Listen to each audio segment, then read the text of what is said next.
жебесімін көбе бұзар түркінің, егесімін күллі түркі жұртының, назарына түспесе де дұшпанның, жанарыма тұнған шықты іркідім.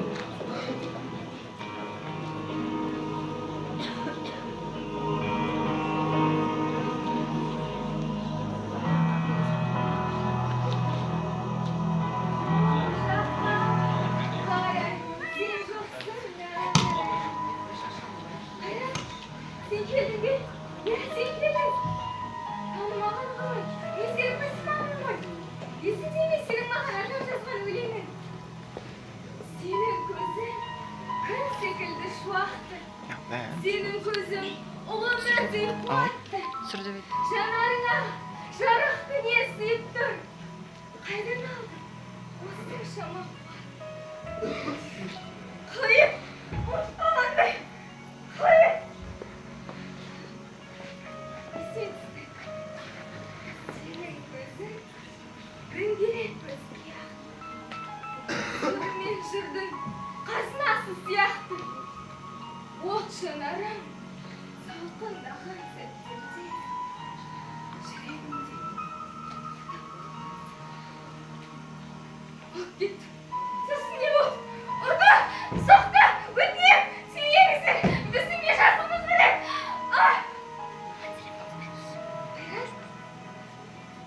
Қайрат, сен келдің, Қайрат.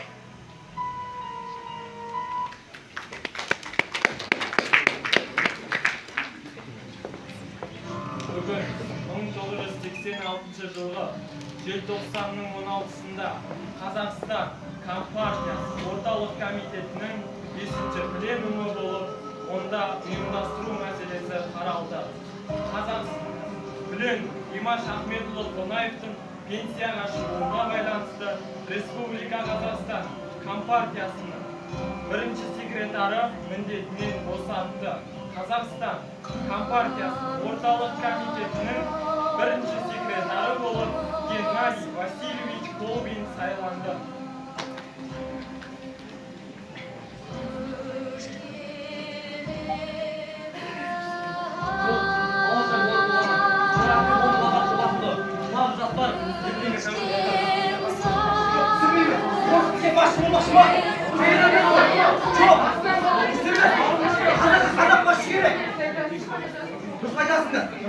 Қонаевтың жазығы не? Қартайды ғой, демалсын деген шығар. Солай-ақ болсын. Сонда орыс несі? Ең болмағанда қазақстандық болса екен-ау. Бізді танылмаған қайраткер. Дұрыс айтасың. Сонда үлкен республиканың тізгінін облыстық масштабтың басшысына бере салған ұят. Намысқа тиетін жолсыздық қой мынау. Кең байтақ Қазақстаннан Қонаевтың орнына бір қазақ бауырымыз табылмағаны ма? Бұл ойың дұрыс. Әр ұлттың өз көтеріп алу керек. Бостандықтан тұтылмай, бостандық жоқ. Халық сабырын сартқалы қашан. Жұқарған жүйке бүгін үзілді. Ар намысты таптатқаннан қолға қару алып, қан майданда өлген ат.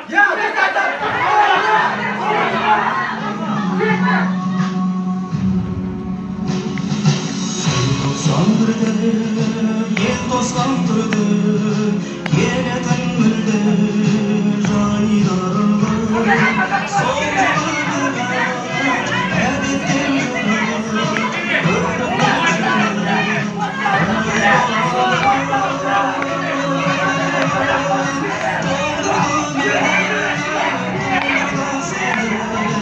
Желтоқсан желі ызғарлы.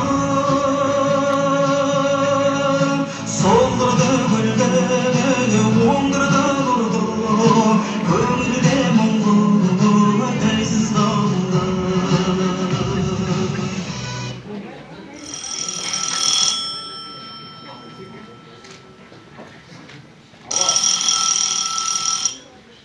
Алло, сәлеметсіз бе, аса мәртебелі Михаил Сергеевич?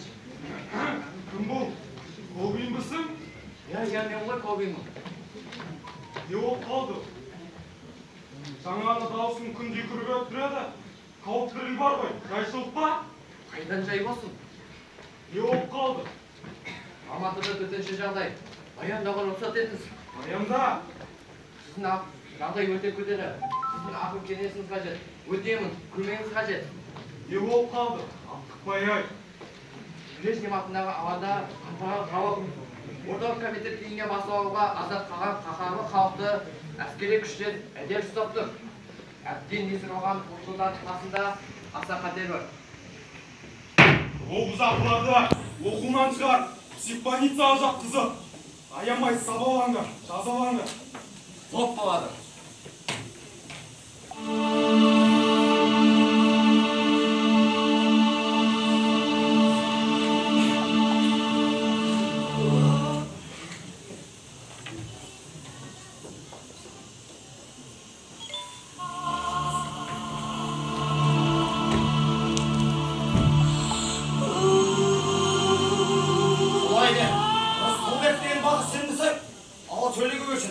Сайра, Не туралы сөйлеу керек. сенің қылмысың өте ауыр деуге түсініп, атудың арасына кезілген тұрсың. Өзің анасы да аузынан кетпеген жас екенсің. Жаным ашып өзара ғана айтайын. Ажалдан құтылудың бір ғана жолы бар. Ол қандай жол? Бар болғаны жақсырақ қоямын. Сол үш сұраққа да қанағаттандыруға жауап берсек, алдымен жазаңды жеңілдетемін. Содан соң түрмеден шығарамын. Ол қандай сұрақтар? Брежнев атындағы алаңда бүлік ұйымдастырған кім? Қонай, бірінші осыны раста. Екінші, Қомаев адамдардың түн ішінде студенттер мен жұмысшылардың жатақханаларына келіп, жастарды үгіттеп, таңертең алаңға алып шыққанын. Сол күтке өзіңнің де алған қоғамды мойында. Үшінші, бүлік ұйымдастырушылардың нұсқауымен халық жазақшысы Сабалаевты өлтіргеніңді мойында. Бұның бәрі қып-қызыл өтірік қой. Рас. 17 желтоқсан күні алаңда болдың ба? Болдым. Сол күні түнде халық жазақшысын тоққа жығып, араша түскен солдатты ұрдың ба? Қазақ қыздарының шашынан сүйрелеп, на тебе, сука, тебе никогда не будешь рожать деп жатырынан тепкілеп жатқанын көргенде, шыдай алмай араша түскен рас. Сонда сен шыдатпаған не? Аяушылық па? Намыс. Қандай намыс? Еркектің намыс па? Ұлттық намыс.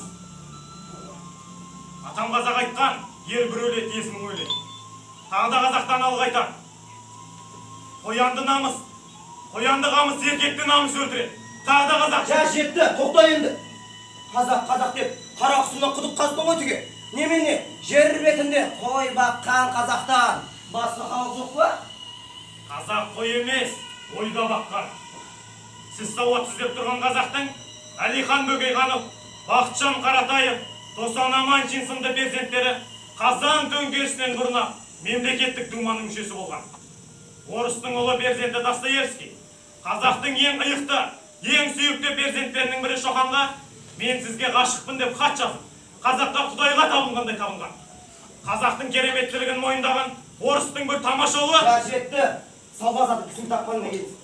Ұлтшылдықпен уланған сендей оқымын. Сөз қысқа. Мына құжатқа қол қоясың ба? Жоқ па? Мен мұндай өтірік актіге қол қоя алмаймын. Көкіме иттің баласы, әйтпесе атыласың. Күнәдан таза басым бар. 21-де жасым бар. Қасқалдақтай қаным бар. Бозторғайдай жаным бар. Алам десең алыңда. Қайрат деген атым бар. Қазақ деген затым бар. Еркек тоқты құрбандық. Атам десең атыңда. Атыңда. Атыңда. Атыңда. Атыңда.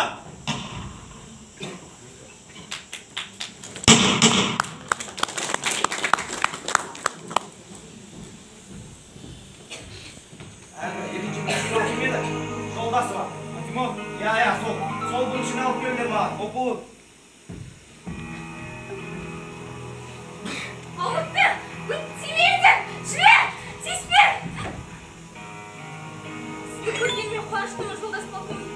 Қамалға алынғалы бері сіз секілді жоғары дәрежелі қызметкерді көре алмай құса болып едім. Мына төмен дәрежелі қызметкерлеріңіз мені ұрып-соғып әбден қорлады. Өзіңізден әділдік күтемін, полковник. Сен ұрған. Бәрі, әсіресе жаңағы капитанның қолы қатты батты. Сабрин, жаным, сабрин. Мен қазір олардың сазайын беремін. Өтінемін, мені қамаудан босаттырыңызшы. Босаттырамын. Алдымен мына қағазға қол қой. Бұл маған таныс құжат, мен бұған қол қоя алмаймын. Неге? Мұнда жазылғандардың барлығы шылғи өтірік, өлтірсе де қол қоймаймын. Жарай. Оның кешіремін. Менің көңілімді көтеріп, бостандыққа шығасың. Не, псих больницаға барып, жынғанмен бүкіл өміріңді өткізесің. Менің ақбесімді ұшпай, оған қалай Ал келсіңдер, псих больницаға барып, жынғанмен бірге жатқызыңдар. Жиетті!